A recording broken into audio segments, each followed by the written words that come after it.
Je pravda, že podávanie inzulínu pomocou inzulínovej pumpy je tým najmodernejším spôsobom, ktorý sa najviac približuje tej fyziológii, pretože vlastne pomocou toho prístroja jednak sme schopní zabezpečiť tú bazálnu základnú produkciu inzulínu a jednak pred každým jedlom a prijatím väčšieho množstva stravy si to dieťa alebo ten pacient môže vďaka tomu, čo mu pumpa umožňuje, pridať tzv. Bolusové množstvo, ktoré má pokryť tú prijatú stravu.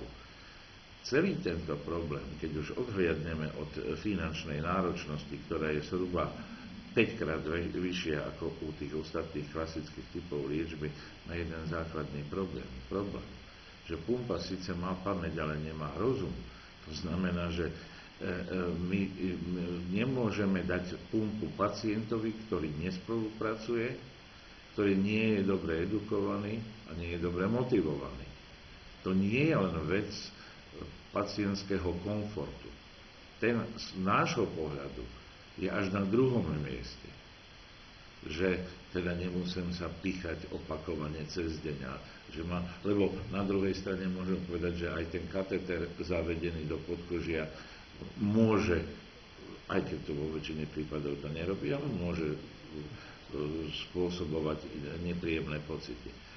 Princíp je ten, že pumpa je ako veľmi sofistikovaná zbraň, alebo keď chcete pretekárske auto.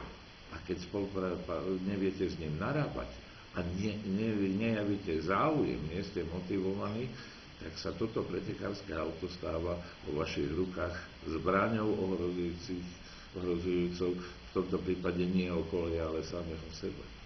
To znamená, nedať pumpu tomu, kto nespolupracuje, nechce spolupracovať a nevie. Nebol dobre naučený. A ďalšia vec je, že my pokiaľ tú pumpu dávame, tak ju dávame z hľadiska lekárskych indikácií vtedy, keď nie sme schopní iným spôsobom toho pacienta skompenzovať. Čiže cieľom je dlhodobo dobrá glykémia.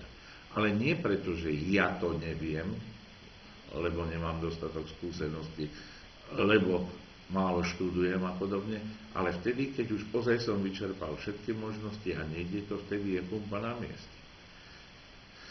Lebo tu tá ekonomická stránka hrá, by som povedal, dosť veľkú rolu.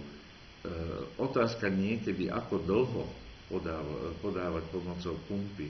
Treba si uvedomiť, že zatiaľ, aj keď sme zredukovali množstvo toho lokálneho dráždenia, tam, kde sa ten kateter dostáva do podkože, než už je to kolmo alebo šikmo, ešte vždycky je to porušenie kožného krytu, ktorý sa hojí väzivovatením na malých miestach a môže sa stať, že po niekoľkých rokoch celá tá plocha, kde si ten kateter, ten pacient zavádza, už bude zmenená väzivovo a bude sa inzulín dlhšie vstrebávať. Aj na toto je treba myslieť. Ale aby som to zhrnul, motivovaný, spolupracujúci a edukovaný pacient.